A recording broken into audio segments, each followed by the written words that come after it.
રંગીલા રાજકોટ શહેરની વાત કરીએ તો તરીકે ઓળખાતું રાજકોટ હવે લોહિયાળ રાજકોટ તરીકે ઓળખવામાં આવ્યું છે, કારણ કે 40 દિવસ બાદ 7 જેટલી હત્યાના બનાવો, 15થી વધારે મારામારીના બનાવો સહિત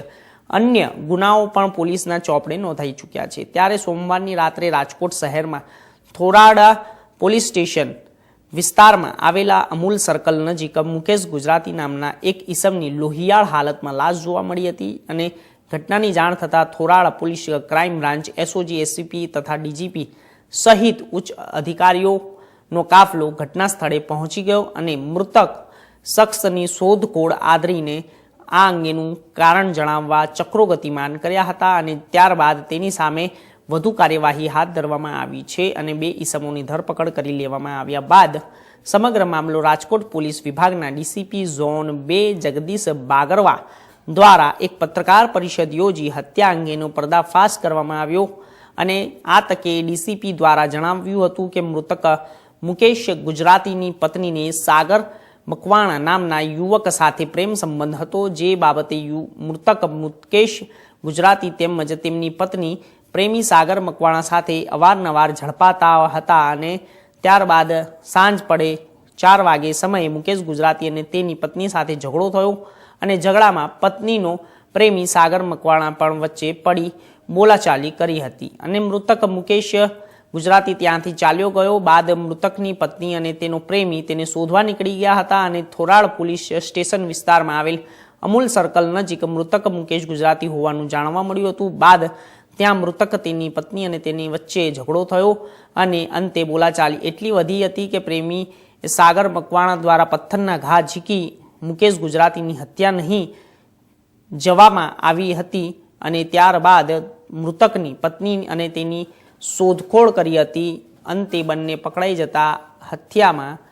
પ્રેમી સાગર મકવાણાનો મિત્ર સંજય સોલંકી પણ સામેલ હોવાનું સામે આવ્યું છે। ત્યારે હાલ થોરાડા પોલીસ દ્વારા પ્રેમી સાગર મકવાણા અને તેના મિત્ર સંજય સોલંકીની ધરપકડ કરી લેવામાં આવી છે અને બીએનએસની કલમ મુજબ ગુનો નોંધવામાં પણ આવ્યો છે। થોરાડા પોસ્ટ વિસ્તારમાં એક મૃતદેહ મળી આવ્યો હતો, જેના ફેસ ઉપર ઇજાઓના નિશાન હતા અને પ્રથમ દ્રષ્ટિયા હત્યા જેવો બનાવ લાગતું હતું, એટલે થોરાડા પોલીસ સ્ટેશનમાં બીએનએસની કલમ 103(1) મુજબ હત્યાનો ગુનો દાખલ કરી તપાસ હાથ ધરવામાં આવેલ હતી અને મૃતકનું નામ મુકેશભાઈ અર્જણભાઈ ગુજરાતી, ઉંમર વર્ષ 41 છે। થોરાડા પોસ્ટે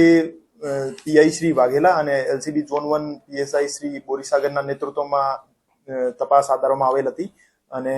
અત્યાર સુધી 2 આરોપી હત્યાના બનાવમાં હસ્તગત કરવામાં આવેલ છે। બંને આરોપીઓના નામ સાગર મકવાણા, જેની ઉંમર 24 વર્ષ, અને સંજય સોલંકી, જેની ઉંમર 22 વર્ષ છે। બેને હસ્તગત કરવામાં આવેલ છે। સમગ્ર બનાવનું કારણ આ હતું કે મરણ જનારના જે વાઇફ છે એમના આડા સંબંધ આરોપી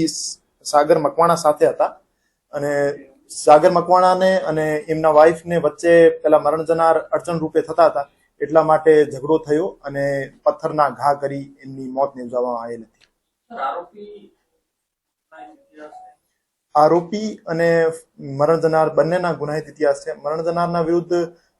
ઘરફોડ ચોરીઓના ગુના દાખલ થયેલા છે અને આરોપી વિરુદ્ધ પોક્સો 376 નો એક ગુનો દાખલ થયેલો છે। કઈ રીતે બંને મળ્યા હતા, જે આ ઘટના કઈ રીતે બની? અગાઉ એ જ દિવસે 4 વાગ્યાની આજુબાજુ આદિડેમ ચોકડી ઉપર બંનેના વચ્ચે ઝઘડો થયો હતો। એમની પત્ની, એમનો સાળો અને બંને આરોપી અને મરણ જનાર ભેગા